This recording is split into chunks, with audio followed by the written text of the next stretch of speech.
Welcome back to the Charles in Charge Cowboys Sports Report. It is Thanksgiving evening, right after the Cowboys comeback win against the Giants.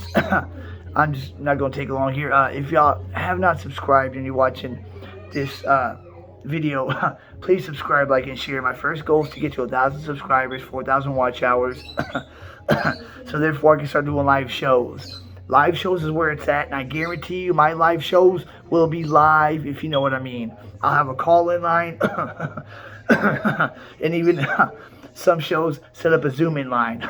So y'all can Zoom in, and, you can tell me if I'm right, if I'm wrong, or we could just, chop it up about the passion of ours, the Star.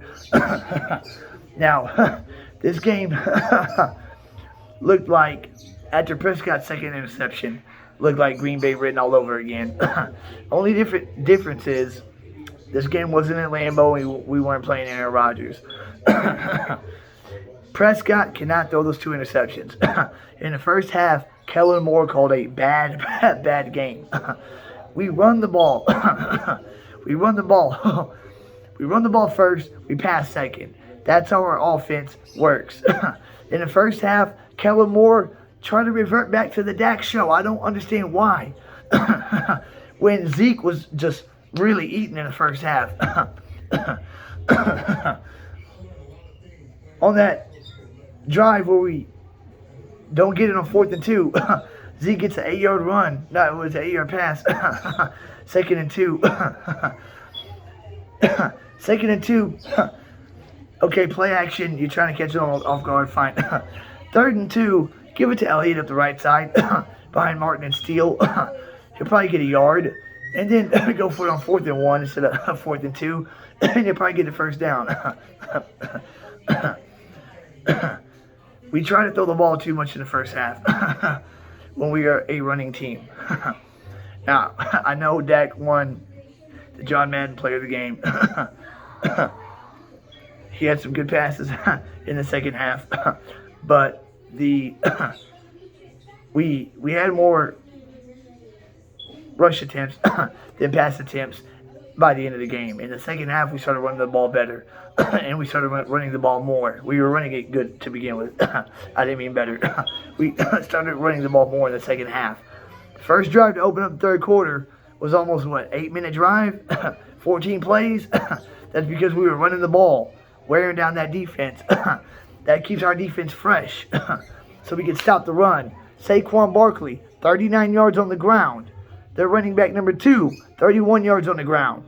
Together, that was 80 yards between those two backs, and Saquon is back this year. He is dangerous. We held him to under 40 yards on the ground. Our defense played great, besides the penalties that kept 2 drives alive in the first half. Carlos Watkins holding one of the Giants linemen when we didn't need to. We stopped him on 3rd down. And then Trayvon Diggs holding number 18 when Wilson gets the pick. Trayvon, you're really good. You shouldn't have to struggle against a no-name receiver like that.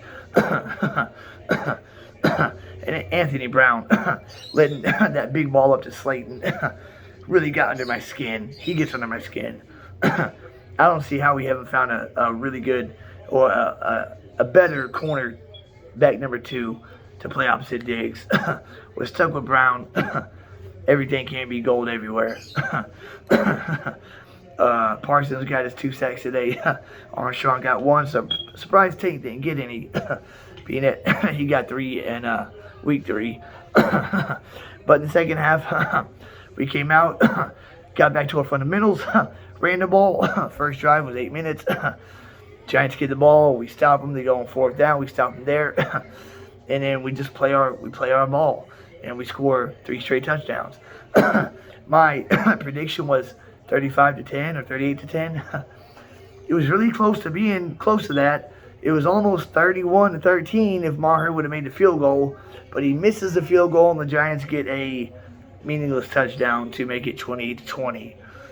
We were 9-point favorites. It's crazy how Vegas gets it right on the spot. So a lot of people that laid a lot of money on Cowboys after that walloping last week, thinking that we beat the Giants by 2 touchdowns easily, probably broke their TV whenever the Giants got that touchdown with 10 seconds left to make it an 8-point game. That's why I don't bet anymore. But we won the game. I predicted a blowout in the second half. We did blow them out. I said I would even take a 21-17 win, just a win, because they are a 7-3 team. Even though they have injuries, they're still 7-3. Now our next 3 games: at home against the Colts, at home against the Texans, and then at Jacksonville. So we're 8-3. After the next 3 games, there's no reason why we should not be 11-3. And Eagles should be 12-2 after the next 4 games, really, for them, because we don't play it ours already. So over the next Eagles 4 games, they should be 12-2, which will set up our Christmas Eve match, which will be for all the marbles. Hope that New England drops Minnesota tonight. If they drop Minnesota tonight, then they'll be a 3-loss team like us, and we have the head-to-head tiebreaker over them if we win the division, which I believe we will. The Eagles are looking very suspect right now, and we're just going to get stronger. Ty Smith is around the corner from coming back. James Washington's just another bullet in the gun. And I believe Odell will be with a star on his helmet. He wants to win, but he doesn't want to be looked upon as a savior. And with us, he wouldn't be. With the Giants, he would be. With us, he can work his way in with a 1-catch game to start with, 10 snaps. Second game, 15, 20 snaps.